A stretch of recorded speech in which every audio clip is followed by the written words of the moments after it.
بسم اللہ الرحمن الرحیم۔ تمام ناظرین کو روحل وائس چینل میں دل کی گہرائیوں سے خوش آمدید اور محبتوں بھرا السلام علیکم۔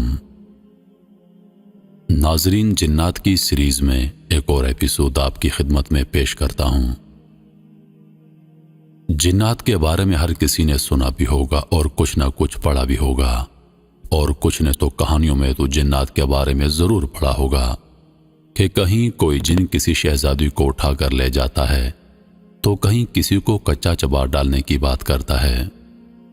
بعض لوگوں کو ایسی کہانیاں پسند ہوتی ہیں جن میں جنات وغیرہ کا ذکر ہو، تو آئیے آج ہم اس عجیب و غریب مخلوق کے بارے میں کچھ مزید جانتے ہیں۔ بعض لوگ جنات کے وجود سے انکار کرتے ہیں، حقیقت میں وہ کم علم ہیں، کیونکہ قرآن و حدیث سے نہ صرف ہمیں ان کے وجود کے بارے میں واضح پتہ چلتا ہے، بلکہ ان کے بارے میں اللہ کے احکام کا بھی پتہ چلتا ہے، اور یہ بھی پتہ چلتا ہے کہ اللہ پاک نے اس مخلوق کو کس چیز سے بنایا، ان کی غذا کیا ہے اور یہ کرتے کیا ہیں۔ جنات کی بناوٹ۔ اللہ پاک نے قرآن پاک میں سورہ رحمان کی آیت نمبر 15 میں فرمایا، انسان کو اس نے ٹھیکرے جیسے سوکھے سڑے گارے سے بنایا اور جن کو آگ کے لپٹ سے پیدا کیا، مگر وہ آگ جلتی ہوئی آگ نہیں ہے، بلکہ جس طرح انسان کو اللہ نے مٹی سے بنایا مگر وہ مٹی معلوم نہیں ہوتا، یعنی انسان کا مادہ اللہ پاک نے مٹی سے پیدا کیا، اسی طرح جنات کا مادہ اللہ پاک نے آگ سے پیدا کیا۔ اگر جنات جلتی ہوئی آگ ہوتے تو ہمارے گھروں میں ان کے آ جانے سے آگ لگ جاتی۔ جنات اور مذہب۔ جنات بھی انسانوں کی طرح مختلف مذاہب پر ایمان رکھتے ہیں، ان میں بھی مسلم، عیسائی، ہندو، یہودی اور دیگر مذاہب پر ایمان رکھنے والے موجود ہیں۔ اس کے ساتھ ساتھ ان میں شیعہ، سنی اور دیگر فرقے بھی پائے جاتے ہیں۔ جنات کی رہائش۔ جنگلوں، بیابانوں، ویرانوں اور پہاڑوں کے علاوہ شہروں، بازاروں، قبرستانوں اور باغوں میں رہتے ہیں، اور سب سے بڑھ کر ان کا ڈھیرا اس گھر میں ہوتا ہے جس گھر میں بغیر بسم اللہ پڑھے داخل ہوا جائے۔ اس کے علاوہ بیت الخلاء جیسی گندی جگہ پر رہتے ہیں، اس لیے بیت الخلاء میں دعا پڑھ کر جانا چاہیے۔ جنات کی غذا۔ حدیث میں آتا ہے جنات ہڈیاں کھاتے ہیں، ہمارے کھانے کے بعد اللہ کی قدرت سے ہڈیوں پر ان کے لیے اتنا ہی گوشت لگ جاتا ہے۔ مسلمان جنوں کو صرف وہ ہڈی کھانے کی اجازت ہے جس پر بسم اللہ پڑھی گئی ہو، باقی کفار جنات کھاتے ہیں۔ اس کے علاوہ بسم اللہ پڑھے بغیر یا الٹے ہاتھ سے کھانا کھایا جائے تو جنات اس میں شریک ہو جاتے ہیں۔ جنات کی صورت۔ جنات کی صورت انتہائی بھیانک ہوتی ہے، اور ان میں بھی شیاطین جنات کی صورت اور زیادہ بھیانک ہوتی ہے۔ اس سے ڈرنے کی وجہ ایک تو ان کا تنگ کرنا ہے، اور دوسری وجہ ان کی بدصورتی ہے، کیونکہ انسان نے نہ تو اتنی بدصورتی دیکھی ہوتی ہے اور نہ ہی اس کا تصور کر سکتا ہے۔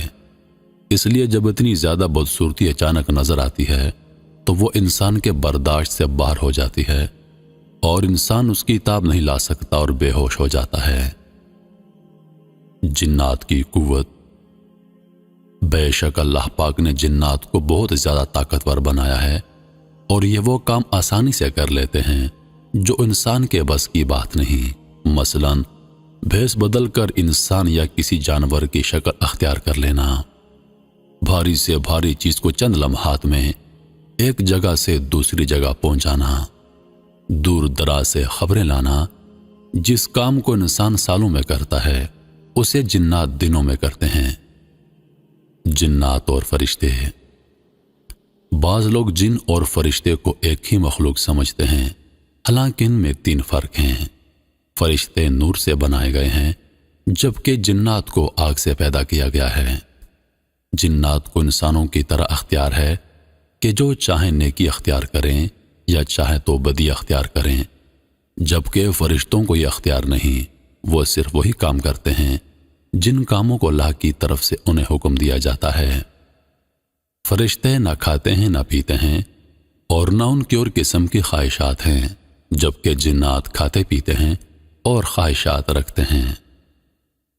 جنات اور شیطان۔ شیطان بھی اصل میں جن ہے۔ جب اللہ پاک نے انسان کو اشرف المخلوقات بنایا تو ابلیس کو انسان سے حسد ہو گیا، اور اعلیٰ رتبہ بھلا انسان کو کیوں ملا؟ پھر جب اللہ پاک نے جنوں اور فرشتوں کو حکم دیا کہ آدم کو سجدہ کریں تو ابلیس نے سجدہ کرنے سے انکار کر دیا اور کہا، اے اللہ، آپ نے مجھے آگ سے پیدا کیا اور انسان کو مٹی سے پیدا کیا، میں اس سے اچھا ہوں، اس کو سجدہ کیسے کروں؟ اس دن اللہ پاک نے اس کو اپنے دربار سے بھگا دیا، اور اس دن سے آج تک اس کو شیطان یعنی سرکش اور متکبر کہا جاتا ہے۔ جنات اور انسان۔ انسان کو اللہ پاک نے اشرف المخلوقات بنایا اور آزاد بنایا، نہ ہی کسی مخلوق کو اس پر مسلط کیا اور نہ اسے کسی مخلوق کا غلام بنایا، بلکہ جہاں ضرورت پڑی کائنات کی دوسری مخلوق کو انسان کا غلام بنا دیا۔ طاقتور ہونے کی وجہ سے جنات انسان کو تنگ کرتے رہتے ہیں، مگر کبھی انسان پر حکومت نہیں کر سکتے، بلکہ ہمیشہ انسان نے جنات پر حکومت کی ہے۔ اللہ پاک نے حضرت سلیمان علیہ السلام کو جہاں کائنات کی دوسری چیزوں پر حکومت عطا فرمائی، وہی ان کو جنات پر بھی حاکم بنایا۔ آپ علیہ السلام نے ان سے عمارات تعمیر کروائیں، بڑے بڑے حوض بنوائے اور اتنی بڑی دیگیں بنوائیں کہ اپنی جگہ سے ہل نہیں سکتی تھیں، اور جو جن سرکشی کرتا اسے سخت سزا دی جاتی اور وہ قید کر دیا جاتا۔ یہی وجہ ہے کہ آج بھی آپ کا رعب قائم ہے اور جنات آپ کا نام سن کر کانپ جاتے ہیں۔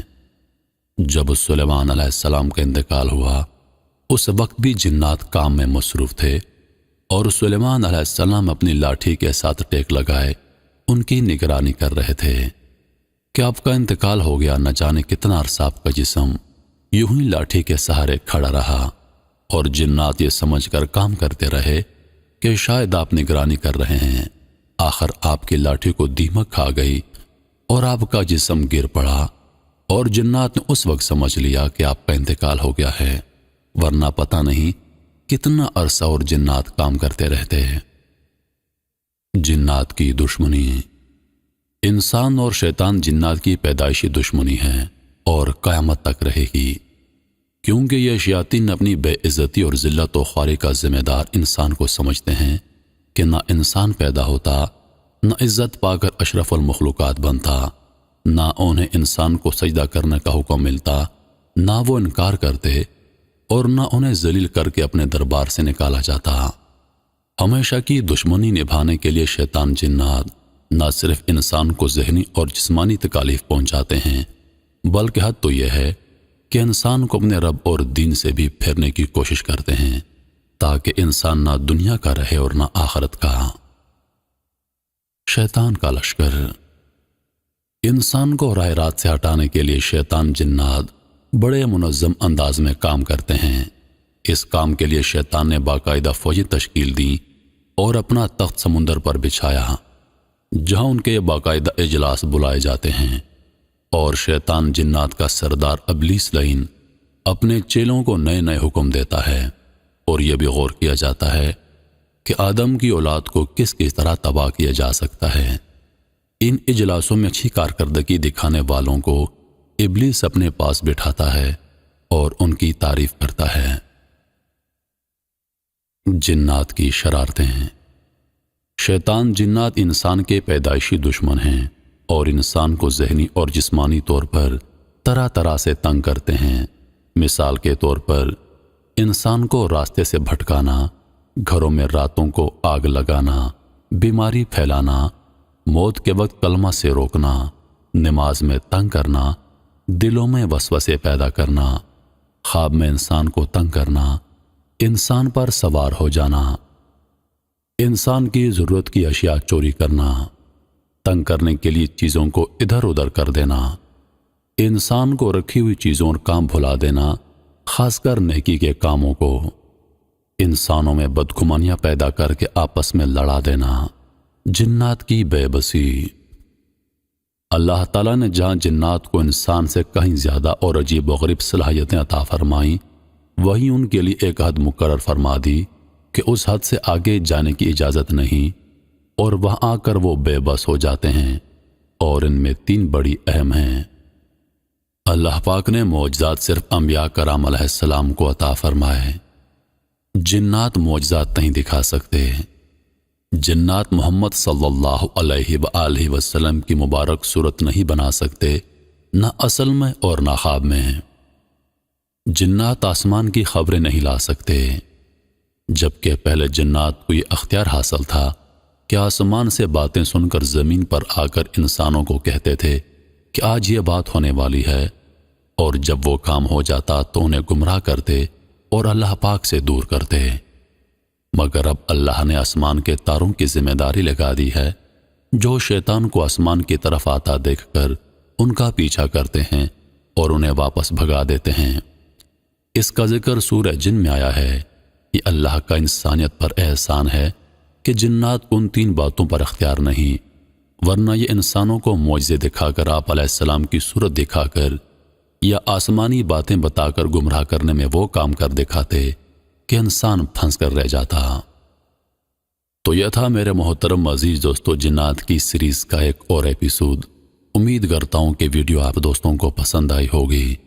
سانسوں نے وفا کی تو اگلی بار ایک اور ویڈیو لے کر آپ کی خدمت میں حاضر ہوں گا۔ تب تک کے لیے خدا حافظ۔ اللہ پاک آپ سب کا حافظ و نگہبان۔ ہنستے رہیے اور ہمیشہ مسکراتے رہیے۔